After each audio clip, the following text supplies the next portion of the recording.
Hello and welcome back to Swaddles to Toddles Pixel TV by Twisted Lens Photography. I am Jen, and today we are going to do some basic editing.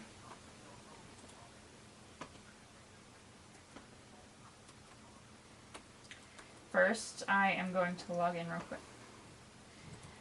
And then I'm going to just go ahead and pull up Lightroom, and I've already gone ahead and imported. So to import, you're going to go import photos and videos, but I already set my Lightroom up to do it automatically. These are, you'll notice they have some green on some of the photos, and down along the bottom they have different colors. I've already gone through and color cataloged these because they're from a previous session. I just want to show you what I would do in a typical session. So I'm going to pick one of these photos that I have not edited, which would be this one, and it's green. So here it is. Well, the first thing I'm going to do is I'm going to look for exposure balance, and a lot of times what I do is I'll auto-tone and I'll see if I like it or not. And in this case it's kind of okay, so I'm going to leave it the way it is. I don't mind it. So I'm going to go over to develop, and then I'm going to, I like my pictures a little bit more on the dramatic side. You see how it's lighter in the carpet than it is on the bottom. So, or on the, it's lighter in the carpet towards the bottom of the picture than it is on the top. And we're going to go and do some dodging or burning, so to speak. We're going to go with the adjustment brush, and then we're going to bring down the exposure and just paint that in. So, see how it looks like this. But I don't like it that dark, so you could like adjust it afterwards, you see, with this lighter. I'm going to go ahead and let's see.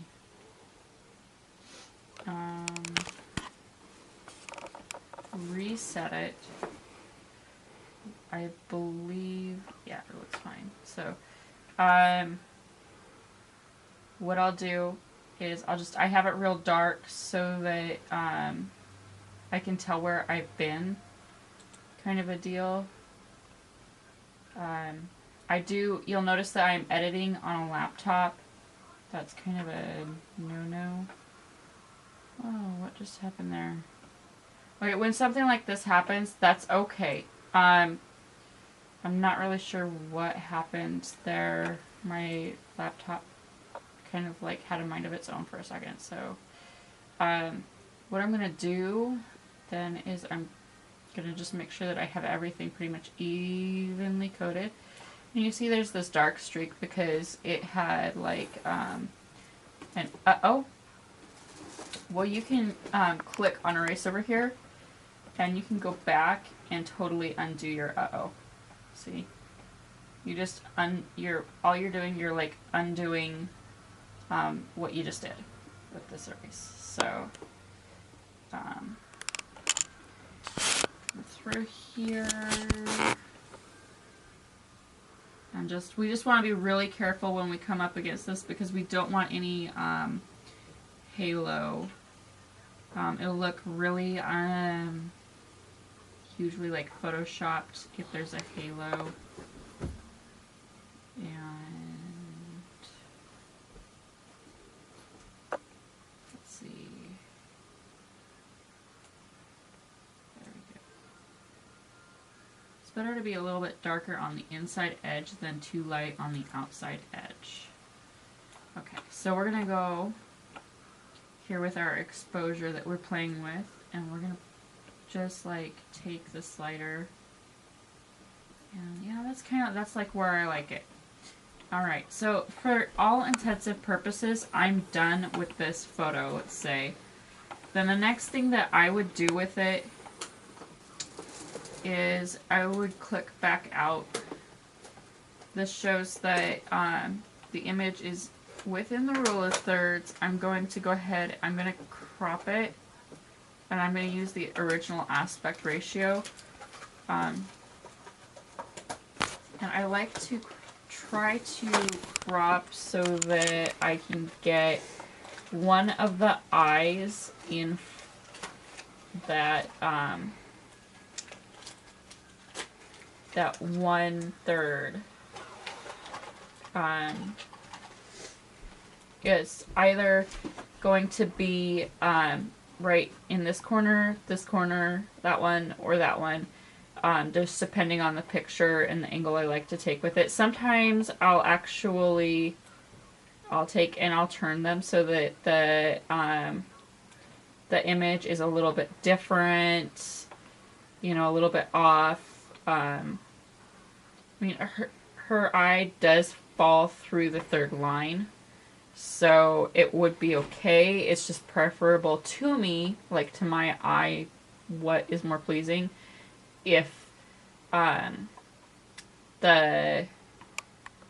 eye falls actually where the thirds cross. But we'll go ahead and leave it that way. So the basket looks a little bit more turned in the frame by doing that. And then I'm going to go ahead and I'm going to right click on it. And it brings up a list of options. And then in this list of options, you have the option to export. I'm going to export this to a specific folder. And we're going to choose a folder. Go ahead on our desktop, and we'll set it there just because it's easy to do. File naming. We'll just leave it the same. We don't need to rename it. You can though, like I've named them before, like the client's last name plus the picture number. And that works very well for me because when I go back through my portfolio, I know where pictures came from and stuff like that. And then down here you have the option to do what with it. What do you want the computer to do with it next? Most of the time I choose do nothing. For this purpose, we're going to open it in Photoshop. So we've just told it to export. Up here it's going to tell you your progress. I have batch exported before, so that's why that's so important. And then here we are in Photoshop. It's opening up. Perfect. So it's already done our dodging and burning because that's what we did in Lightroom. And then we're going to go to filters. And I'm going to use one of my very favorite filters here. Is Nik Collections Silver Effects Pro 2. Is amazing. It just like has so many different versions. Now this is a beautiful picture in color, but I love black and white and it's part of my style. So that's what I do next with my pictures. Turn them black and white. Now you can see it already showed it to me in my favorite one. I love it. But I'm going to show you some different versions. Okay, so we'll go through all of them. If you look,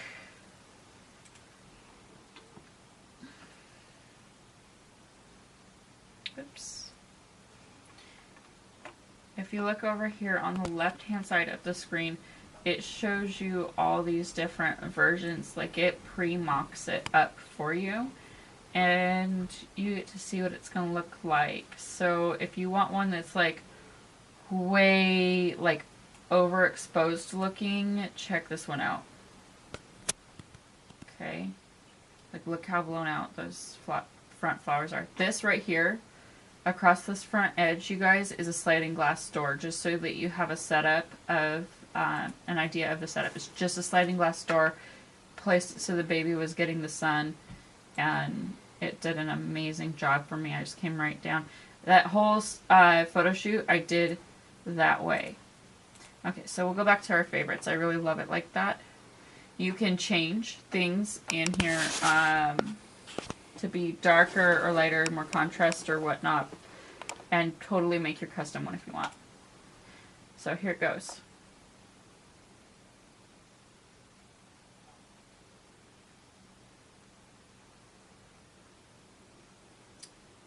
It just takes a minute.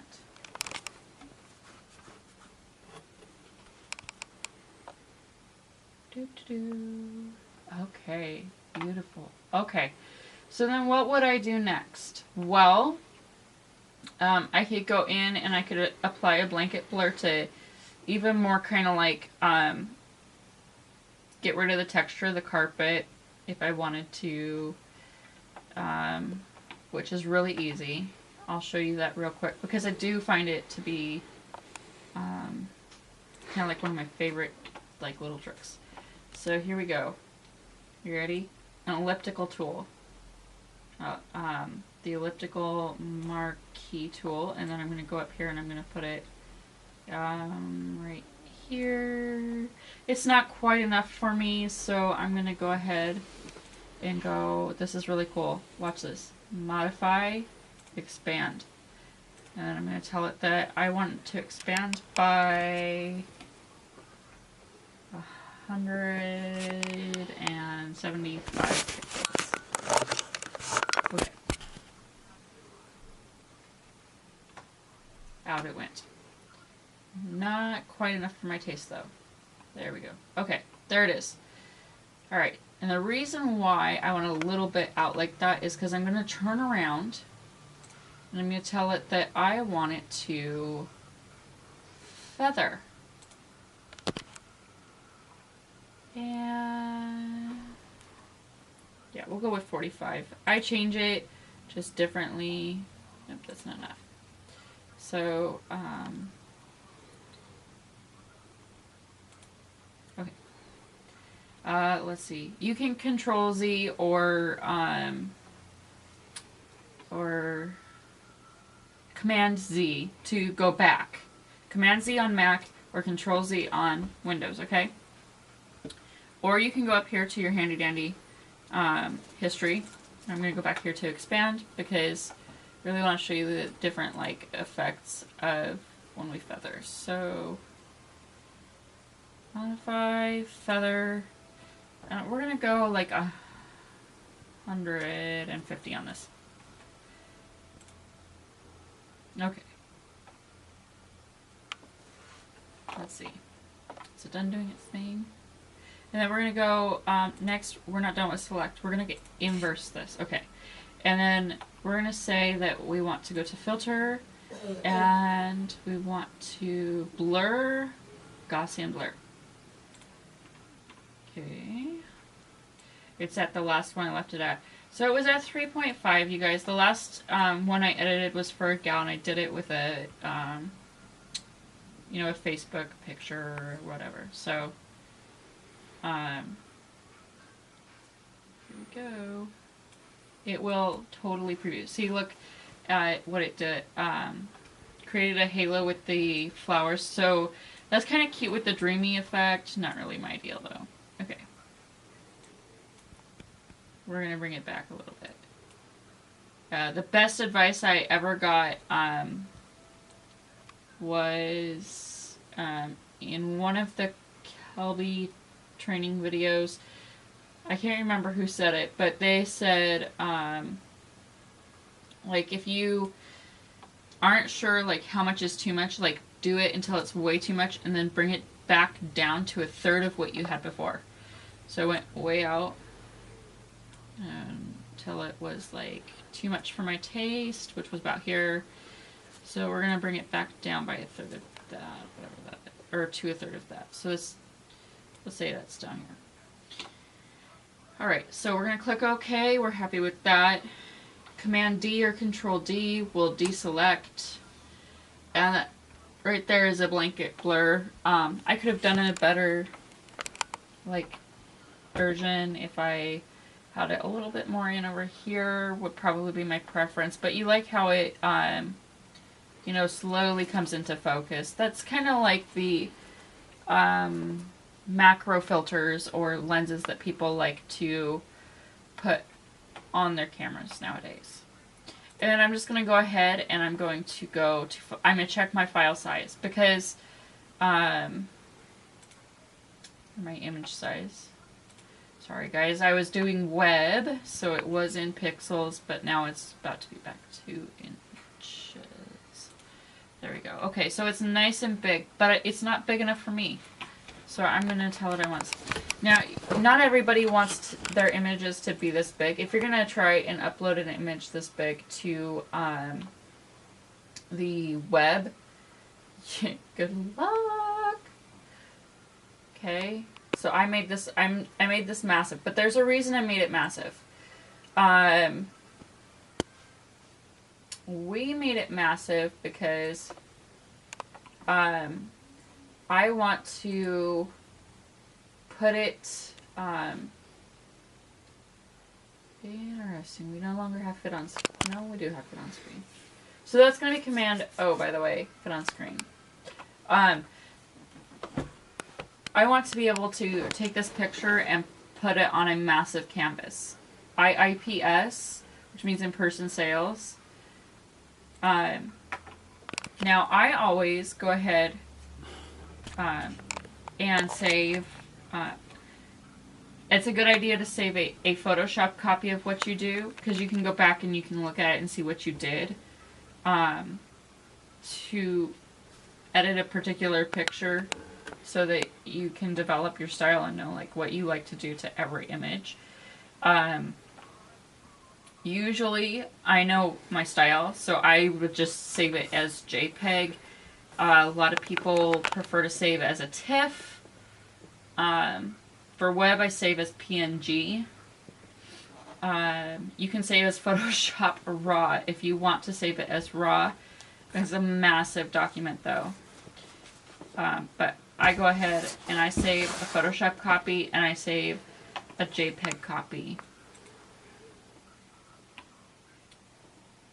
Okay, so that's it. So I showed you how to import, and then if you shot tethered, it already imported for you anyways. And that is it really for today's one. So tomorrow we're actually going to do a photo session so that on Monday we can give you a behind the scenes video. That is what you can expect for Monday's video, and then we'll talk about business management on Tuesday. Wednesday we'll go ahead and do mommy blog and some giveaways. I'm very excited, you guys. Stay tuned because I'm going to be giving an exclusive away for the people who are watching my blog. And then we'll be